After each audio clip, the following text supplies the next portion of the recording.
നമസ്കാരം. മലയാളി വാർത്ത ഇൻസൈഡിലേക്ക് സ്വാഗതം. പോടാ പുല്ലേ എന്ന് ബി.ജെ.പിയെ പച്ചയ്ക്ക് പറഞ്ഞിട്ട് ഞെളിഞ്ഞിരിക്കാമെന്ന് കരുതിയോ? രാഷ്ട്രീയ അടിത്തറയില്ലാത്ത അധികാരമോഹിക്ക് അവസരം കൊടുത്താൽ ഇങ്ങനെ ഇരിക്കും. പൊക്കി തലയിൽ വെച്ചവർ അനുഭവിച്ചു കൊള്ളുക. കസേരയ്ക്ക് വാ പൊളിച്ചു നിൽക്കാതെ ഇറങ്ങിപ്പോയിക്കൂടെ നിങ്ങൾക്ക്? മേയറാകാമെന്ന വാഗ്ദാനത്തിലാണ് മത്സരിച്ചതെന്നും പോടാ പുല്ലേ എന്നും പറഞ്ഞ് ഇറങ്ങി ഓടാൻ പറ്റില്ലല്ലോ എന്നും ബി.ജെ.പിയെ കുത്തിപ്പറഞ്ഞ് സംസാരിച്ച ആർ ശ്രീലേഖയ്ക്കെതിരെ തിരിഞ്ഞ് ബി.ജെ.പിയുടെ സൈബർ ഗ്രൂപ്പുകൾ. ശ്രീലേഖ ഉന്നം വയ്ക്കുന്നത് വി രാജേഷിനെയാണ്. തന്റെ അവസരം തട്ടിയെടുത്ത VVRനോട് കട്ടക്കലിപ്പിലാണ് ശ്രീലേഖയുള്ളത്. ഇതോടെ VVR ഗ്രൂപ്പ് ശ്രീലേഖയ്ക്കെതിരെ തിരിഞ്ഞ് പണി തുടങ്ങിയിട്ടുണ്ട്. ഇരുവരും തമ്മിലുള്ള പോരിൽ തലയിൽ കൈവച്ച് BJP സംസ്ഥാന അധ്യക്ഷൻ രാജീവ് ചന്ദ്രശേഖർ. നിയമസഭാ തെരഞ്ഞെടുപ്പ് നേരിടാൻ വമ്പൻ പദ്ധതികളുമായിട്ടാണ് BJP കളം നിറയുന്നത്. കുറച്ച് സീറ്റെങ്കിലും മുന്നിൽ കണ്ട് അതിനുവേണ്ടിയുള്ള ഏകദേശം ഒരു 5 സീറ്റെങ്കിലും പിടിക്കാനുള്ള ഒരു നീക്കത്തിലേക്കാണ്, ആ പടയൊരുക്കമാണ് BJP ക്യാമ്പ് നടത്തുന്നത്. എന്നാൽ പാളയത്തിൽ പട കാരണം മുന്നിലുള്ള അവസരം വെള്ളത്തിൽ വരച്ച വരയാകുമോ എന്ന പേടിയിലാണ് രാജീവ് ചന്ദ്രശേഖർ.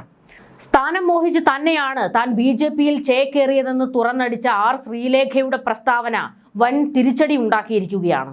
വരാനിരിക്കുന്ന തെരഞ്ഞെടുപ്പിൽ ശ്രീലേഖയെ വട്ടിയൂർക്കാവിൽ മത്സരിപ്പിക്കാനായിരുന്നു രാജീവ് ചന്ദ്രശേഖറിന്റെ പദ്ധതി.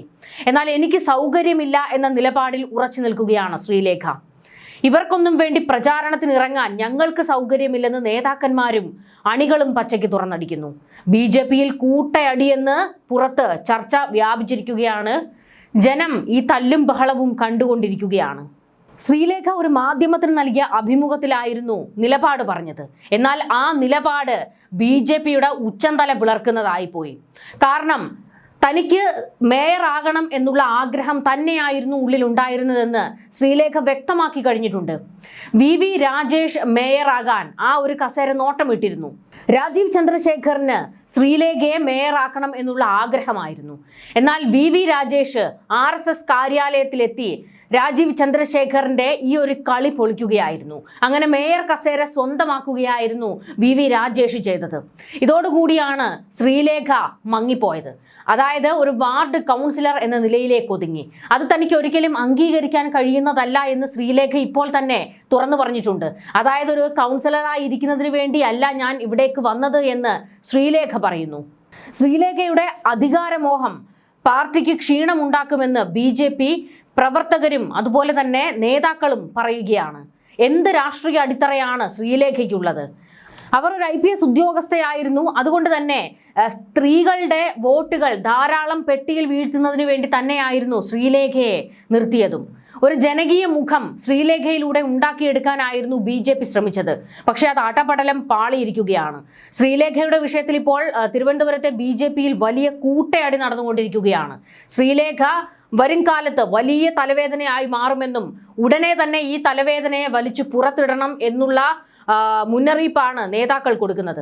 അല്ലെങ്കിൽ CPMലെ ആര്യ രാജേന്ദ്രനെ പോലെ BJPയിൽ ആർ ശ്രീലേഖ ഒരു വലിയ തലവേദനയായി മാറിക്കൊണ്ടിരിക്കുമെന്നും അത് പാർട്ടിക്ക് വലിയ ക്ഷീണം ഉണ്ടാക്കുന്നതിലായിരിക്കും കലാശിക്കുകയെന്നും ഇപ്പോൾ പല നേതാക്കളും രാജീവ് ചന്ദ്രശേഖറിന് മറുപടി കൊടുക്കുകയാണ്. പൊക്കി തലയിൽ വെച്ചവർ തന്നെ അനുഭവിച്ചോളൂ എന്ന് പാർട്ടിയിലെ പല നേതാക്കളും അതോടൊപ്പം സൈബർ ഗ്രൂപ്പുകളിൽ നിന്നും വരുന്ന വിമർശനം അത് രാജീവ് ചന്ദ്രശേഖറിനെ ഉന്നം വെച്ചുള്ളതാണ്. അതായത് രാജീവ് ചന്ദ്രശേഖർ ആയിരുന്നു ആർ ശ്രീലേഖയ്ക്ക് അവസരം കൊടുത്ത് ഉയർത്തിക്കൊണ്ടുവന്നത്. എന്നാൽ ആ ഉയർത്തിക്കൊണ്ട് വന്നവരുടെ തലക്കിട്ട് തന്നെ ചവിട്ടുന്ന ഒരു നടപടിയാണ് ശ്രീലേഖ സ്വീകരിച്ചിരിക്കുന്നത്. അതിര് വിട്ടുപോകുന്ന പരാമർശങ്ങളായിരുന്നു ശ്രീലേഖയുടെ ഭാഗത്തു നിന്ന് ഉണ്ടായത്. അതായത് മേയർ സ്ഥാനം ലഭിക്കാത്തതിൽ കടുത്ത അതൃപ്തി പരസ്യമാക്കിയാണ് കൗൺസിലറായ ശ്രീലേഖ രംഗത്തേക്ക് വന്നത്. തിരഞ്ഞെടുപ്പിൽ നിർത്തിയത് കൗൺസിലറാകാൻ വേണ്ടി മാത്രമല്ല എന്നും മേയറാക്കുമെന്ന വാഗ്ദാനത്തിന്റെ പുറത്താണെന്നും ശ്രീലേഖ വെട്ടിത്തുറന്നു പറഞ്ഞു. തനിക്ക് തന്ന വാഗ്ദാനം BJP നിറവേറ്റിയില്ല. മേയർ സ്ഥാനം അതായിരുന്നു ഞാൻ ലക്ഷ്യം വെച്ചത്. എന്നാൽ തെരഞ്ഞെടുപ്പിന് ശേഷം എന്തോ കാരണം കൊണ്ട് അത് മാറ്റിയെന്നും ശ്രീലേഖ പറഞ്ഞു. പോടാ പുല്ലേ എന്ന് പറഞ്ഞ് തീരുമാനത്തെ എതിർക്കാത്തത് ജയിപ്പിച്ച വോട്ടർമാരെ ഓർത്താണെന്നും ശ്രീലേഖ പറഞ്ഞു. ഒരു ഓൺലൈൻ മാധ്യമത്തോട് പ്രതികരിക്കുമ്പോഴായിരുന്നു ശ്രീലേഖ ഇത്തരത്തിലൊരു പരാമർശം നടത്തിയത്. അവസാന നിമിഷം മേയർ സ്ഥാനത്ത് നിന്ന് ഒഴിവാക്കിയതിലെ അതൃപ്തിയും ശ്രീലേഖ പരസ്യമാക്കിയിട്ടുണ്ട്. വി രാജേഷിന്റെയും ഡെപ്യൂട്ടി മേയർ ആശാനാഥിന്റെയും സത്യപ്രതിജ്ഞാ ചടങ്ങ് അവസാനിക്കും മുൻപ് ശ്രീലേഖ വേദി വിട്ടുപോയത് വലിയ ചർച്ചയായിരുന്നു. എന്നാൽ വേദി വിട്ടത് അതൃപ്തിയുടെ ഭാഗമല്ല എന്നായിരുന്നു അന്ന് ശ്രീലേഖ പ്രതികരണം നടത്തിയത്. പിന്നാലെയാണ് ഇപ്പോൾ ഇങ്ങനെ ഒരു തുറന്നു പറച്ചിൽ വന്നത്. ഇതോടുകൂടി വ്യക്തമാകുകയാണ് അന്ന് കോർപ്പറേഷനിൽ നിന്ന് കലിപ്പിച്ച് തന്നെയാണ് ശ്രീലേഖ ഇറങ്ങിപ്പോയത് എന്ന്. വെറുമൊരു കൗൺസിലറായി നിൽക്കാനല്ല, മേയറാകും എന്ന വാഗ്ദാനത്തിന്റെ പുറത്താണ് ഞാൻ തെരഞ്ഞെടുപ്പിൽ മത്സരിക്കാൻ സമ്മതിച്ചത്. ഞാനായിരിക്കും ഈ തെരഞ്ഞെടുപ്പിന്റെ മുഖം എന്ന് പറയുന്നത് കേട്ടപ്പോഴാണ് സമ്മതിച്ചത്. സ്ഥാനാർത്ഥികൾക്ക് എല്ലാവർക്കും വേണ്ടി പ്രവർത്തിക്കണമെന്ന് പറഞ്ഞു. ഞാൻ BJPയുടെ സംസ്ഥാന വൈസ് പ്രസിഡന്റ് കൂടിയാണ്. പാർട്ടി അങ്ങനെ പറഞ്ഞാണ് പ്രചാരണം നടത്തിയത്. മാധ്യമങ്ങളിലും ചർച്ചകൾക്ക് വിട്ടത് എന്നെയായിരുന്നു. എന്നാൽ തെരഞ്ഞെടുപ്പിന് ശേഷം എന്തോ കാരണം സാഹചര്യം മാറി. രാജേഷിന് മേയറായിട്ടും ആശാനാഥിന് ഡെപ്യൂട്ടി മേയറായും കുറച്ചുകൂടി നന്നായി പ്രവർത്തിപ്പിക്കാൻ പറ്റുമെന്ന് കേന്ദ്ര നേതൃത്വത്തിന് തോന്നിയെന്നാണ് എൻ്റെ കണക്കുകൂട്ടൽ. രാഷ്ട്രീയമാകുമ്പോൾ ഓരോരുത്തരുടെയും താല്പര്യമനുസരിച്ച് മാറാം. കേന്ദ്ര നേതൃത്വത്തിൽ നിന്ന് ഇങ്ങനെ പറഞ്ഞുവെന്ന് പറയുമ്പോൾ പോടാ പുല്ലേ എന്ന് പറഞ്ഞ് എതിർത്ത് ഓടാൻ എനിക്ക് പറ്റില്ല. കാരണം എന്നെ ജയിപ്പിച്ച കുറെ ആൾക്കാർ ഇവിടെയുണ്ട്. അവരോടുള്ള ആത്മാർത്ഥതയും കൂറും ഉള്ളത് കൊണ്ട് 5 വർഷത്തേക്ക് തുടരാം എന്ന് തീരുമാനിച്ചിരിക്കുകയാണ്. ചിലപ്പോൾ അത് നല്ലതിനായിരിക്കും, ശ്രീലേഖ പറഞ്ഞു. പിന്നാലെ തനിക്ക് അതൃപ്തിയില്ല എന്ന് പറഞ്ഞ് ശ്രീലേഖ രംഗത്തെത്തി. കേന്ദ്ര നേതൃത്വത്തിന്റെ തീരുമാനം താൻ സ്വീകരിക്കുന്നതായും അവർ വ്യക്തമാക്കി. 10 വാർഡുകളിലെ സ്ഥാനാർത്ഥികൾക്കൊപ്പം പ്രവർത്തിച്ച് ജയിപ്പിക്കാനായിരുന്നു ആദ്യം തീരുമാനിച്ചത്. പിന്നീടാണ് മത്സരിക്കാൻ ആവശ്യപ്പെട്ടത്. ഞാൻ ആദ്യം അതിന് തയ്യാറല്ലായിരുന്നു. തുടർന്നാണ് മേയറാക്കാമെന്ന് എന്നോട് പറഞ്ഞത്. നിയമസഭാ തെരഞ്ഞെടുപ്പിൽ മത്സരിക്കാൻ താല്പര്യമില്ലെന്നും ശ്രീലേഖ വ്യക്തമാക്കി. വട്ടിയൂർക്കാവിൽ മത്സരിക്കാൻ പാർട്ടി നിർദ്ദേശിച്ചിട്ടുണ്ടോ എന്ന ചോദ്യത്തിനായിരുന്നു ശ്രീലേഖയുടെ ഈ പ്രതികരണം. ഏതായാലും ശ്രീലേഖയുടെ വാക്കുകളിൽ തനിക്കുണ്ടായ അതൃപ്തി അത് പരസ്യമാക്കി അവർ പ്രതികരിച്ചിരിക്കുകയാണ്. ഈ പ്രതികരണം അത് വി രാജേഷിനുള്ള ഒരു മറുപടിയാണ്. അതായത് തന്നെ വെട്ടി തൻ്റെ കസേര കൊണ്ടുപോയത് വി രാജേഷ് ആണ് എന്ന് ശ്രീലേഖ പറഞ്ഞു വെക്കുകയാണ് ചെയ്തിരിക്കുന്നത്. ശ്രീലേഖയെ ഉയർത്തിക്കാണിച്ച രാജീവ് ചന്ദ്രശേഖറിന് വലിയ തിരിച്ചടിയാണ് ഇപ്പോൾ കിട്ടിയിരിക്കുന്നത്. BJPയുടെ പല സൈബർ ഗ്രൂപ്പുകളിൽ നിന്നും രാജീവ് ചന്ദ്രശേഖറിനെ വിമർശിച്ചുകൊണ്ടുള്ള പരസ്യ പ്രതികരണങ്ങളും വന്നിട്ടുണ്ട്. ഇതിന്റെ കൂടെയാണ് ശ്രീലേഖയെ കടുത്ത രീതിയിൽ വിമർശിച്ചുകൊണ്ടും തെറി വിളിച്ചുകൊണ്ടും BJPയുടെ ഗ്രൂപ്പുകൾ കളം നിറഞ്ഞിരിക്കുന്നത്. ഒളിഞ്ഞും തെളിഞ്ഞും വി രാജേഷിനെതിരെ ശ്രീലേഖ വിരൽ ചൂണ്ടിയതാണ് BJP നേതാക്കളെ ചൊടിപ്പിച്ചിരിക്കുന്നത്. തിരുവനന്തപുരത്തെ BJP നേതാക്കളിൽ പലരും വി രാജേഷിനോട് കൂറുള്ളവരാണ്. അതുകൊണ്ട് തന്നെയാണ് പുഷ്പം പോലെ മേയർ കസേരയിലേക്ക് വി രാജേഷ് എത്തിയതും. വി രാജേഷ് കൃത്യമായ കളിയായിരുന്നു പുറത്തെടുത്തത്. അതായത് തുടക്കം മുതൽ തന്നെ മേയർ ആകുമെന്ന് എല്ലായിടത്തും പറഞ്ഞു കേട്ട പേര് ശ്രീലേഖയുടേത് തന്നെയായിരുന്നു. ആ പൂർണ്ണ പിന്തുണയായിരുന്നു രാജീവ് ചന്ദ്രശേഖറും കൊടുത്തത്. എന്നാൽ വി രാജേഷിന് അപകടം മണത്തതോടുകൂടി RSSന്റെ മുന്നിൽ പോകുകയായിരുന്നു. RSS BJP നേതാക്കൾക്ക് നിലനിൽപ്പ് വേണമെങ്കിൽ RSSന്റെ പിന്തുണ അത്യാവശ്യമാണ്. വി രാജേഷ് ആ വഴിക്ക് കളി നടത്തി. RSS വഴി കേന്ദ്ര നേതൃത്വത്തെ കാര്യങ്ങൾ അവതരിപ്പിക്കുകയായിരുന്നു. അതായത് രാഷ്ട്രീയ പ്രവർത്തനം നടത്തുന്നവർക്ക് അവസരം കൊടുക്കാതെ പൊടുന്നനെ പൊട്ടി വീഴുന്നവർക്ക് അവസരം കൊടുക്കുന്നത് നേതാക്കന്മാരിലും അണികളിലും വലിയ വിമർശനത്തിന് വഴിവെക്കുന്നുണ്ടെന്നും രാഷ്ട്രീയ പ്രവർത്തനം നടത്തി തെരുവിലിറങ്ങി പോരാട്ടം നടത്തുന്നവർക്ക് കിട്ടേണ്ട അവസരങ്ങൾ അങ്ങനെ മറ്റുള്ളവർക്ക് വീതം വെച്ചു കൊടുക്കാൻ കഴിയില്ല എന്നും അത് വലിയ രീതിയിൽ ചർച്ചകൾക്ക് വഴിവെക്കുമെന്നും അണികളിലും നേതാക്കളിലും അതൃപ്തി ഉണ്ടാക്കുമെന്നും പ്രതിസന്ധികൾ ഉടലെടുക്കും എന്നുള്ള കാര്യങ്ങൾ കേന്ദ്ര നേതൃത്വത്തെ RSS വഴി അറിയിക്കുകയായിരുന്നു വി രാജേഷ് ചെയ്തത്. തുടർന്നായിരുന്നു വി രാജേഷിലേക്ക് മേയർ കസേര എത്തുന്നത്. തിരുവനന്തപുരത്തെ കോർപ്പറേഷൻ മേയർ കസേര വി രാജേഷ് കാലങ്ങളായി സ്വപ്നം കാണുന്നതാണ്.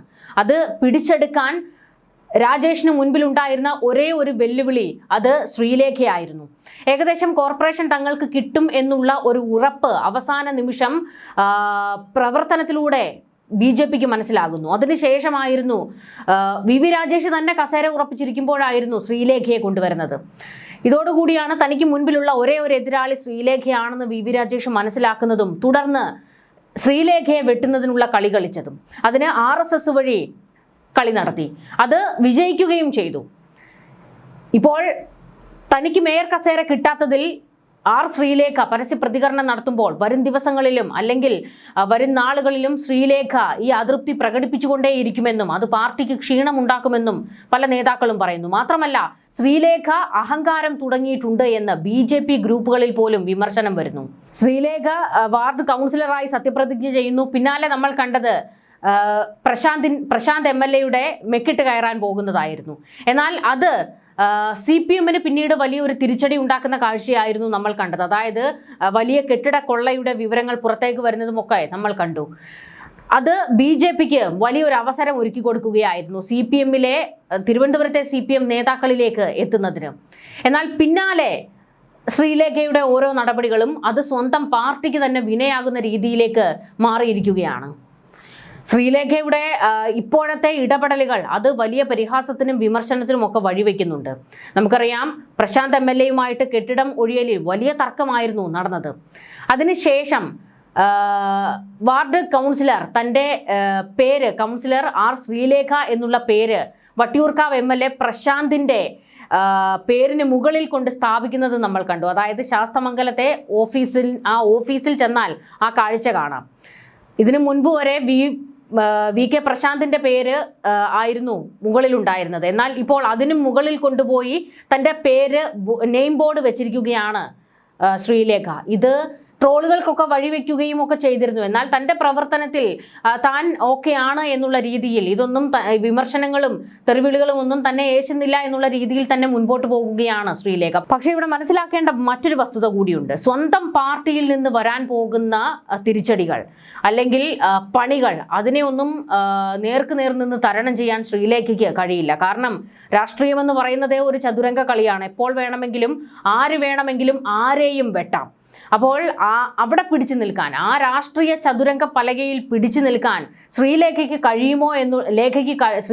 കഴിയുമോ എന്നുള്ളത് കാത്തിരുന്ന് കാണേണ്ടതാണ്. എന്തായാലും ഒരു IPS ഓഫീസർ ആയിരുന്നു ആ ഒരു പവർ അവർ ഇപ്പോഴും കാണിക്കുന്നുണ്ട്. പക്ഷേ വരും നാളുകളിൽ അത് എത്രത്തോളം ഏൽക്കും എന്നുള്ളത് കണ്ടറിയണം. എന്തായാലും സ്വന്തം പാർട്ടിക്കാരെ തന്നെ വെറുപ്പിച്ചു തുടങ്ങിയിട്ടുണ്ട് ശ്രീലേഖ. അതിൻ്റെ തെളിവാണ് ഇന്നിപ്പോൾ സ്വന്തം പാർട്ടിയെ പോലും തള്ളിപ്പറഞ്ഞ ശ്രീലേഖയുടെ നിലപാടിനെതിരെ വലിയ രീതിയിലാണ് BJP-ക്കാർ എതിർത്ത് രംഗത്തേക്ക് വന്നിരിക്കുന്നത്. നിയമസഭാ തെരഞ്ഞെടുപ്പിനെ നേരിടാൻ പോകുകയാണ്. ഇവിടെ വലിയൊരു അവസരം തങ്ങൾക്ക് മുൻപിലുണ്ട് എന്ന് രാജീവ് ചന്ദ്രശേഖർ ഉൾപ്പെടെ BJP-ക്കാർ കരുതുന്നുണ്ട്. അതായത് ശബരിമല കൊള്ളയും അതുപോലെ തന്നെ ഭരണവിരുദ്ധ വികാരവുമെല്ലാം CPM-നെ വലിയ തോതിൽ ബാധിച്ചിട്ടുണ്ട്. കോൺഗ്രസ് ആകട്ടെ ഉയർന്നു വരാനുള്ള ശ്രമത്തിലാണ്. അവർ ഒരു വമ്പൻ പ്ലാനിങ്ങിലേക്ക് കടക്കുകയാണ്. 100 സീറ്റ് പിടിച്ചെടുക്കുന്ന ഒരു നീക്കത്തിലേക്കാണ് കോൺഗ്രസ് കടക്കുന്നത്. എന്നാൽ കോൺഗ്രസിനും ഒരുപാട് പ്രതിസന്ധികൾ മുൻപിലുണ്ട്. ഇതിനെ എല്ലാം വകഞ്ഞു മാറ്റി ഇടയിലൂടെ ഒരു ഗ്യാപ്പ് ഉണ്ടാക്കി കുറച്ച് സീറ്റുകൾ പിടിക്കാനുള്ള ഒരു വ്യാമോഹമാണ് BJP-ക്കുള്ളത്. അവർ അതിനുവേണ്ടിയുള്ള കരുക്കൾ നീക്കിക്കൊണ്ടിരിക്കുമ്പോഴാണ് സ്വന്തം പാർട്ടിയിൽ ഇതുപോലെയുള്ള കൂട്ടയടി നടക്കുന്നത്. K. സുരേന്ദ്രന്റെ കാലത്ത് ഒരു ഗതിയും പരഗതിയും ഇല്ലാതെ BJP കിടന്നതിന്റെ കാര്യവും ഈ പറയുന്ന ഗ്രൂപ്പ് പോരും തമ്മിലടിയും കുതികാൽ വെട്ടുമൊക്കെയായിരുന്നു. രാജീവ് ചന്ദ്രശേഖർ വന്നതിന് ശേഷമാണ് അതിലൊരു അറുതി വരുത്തിയത്. അതായത് ഗ്രൂപ്പുകൾ പൊളിക്കുകയും വർഗീയത പറഞ്ഞ് വോട്ട് പിടിക്കാൻ ഇറങ്ങുന്ന രീതി നിർത്തുകയും ഒക്കെ ചെയ്തത് രാജീവ് ചന്ദ്രശേഖർ ആയിരുന്നു. കൃത്യമായ വികസനം മാത്രം പറഞ്ഞ് വോട്ട് തേടാനുള്ള ഒരു നീക്കത്തിലേക്കാണ് നിയമസഭാ തെരഞ്ഞെടുപ്പിലും രാജീവ് ചന്ദ്രശേഖർ ടീം കടക്കുന്നത്. പക്ഷെ അതിനിടയിലാണ് സ്വന്തം പാർട്ടിയിൽ എല്ലാവരും കൂടി അങ്ങോട്ടും ഇങ്ങോട്ടും അധികാരത്തിന് കടിപിടി കൂടുന്നത്. ന്യൂസ് ഡെസ്ക് മലയാളി വാർത്ത ഇൻസൈഡ്.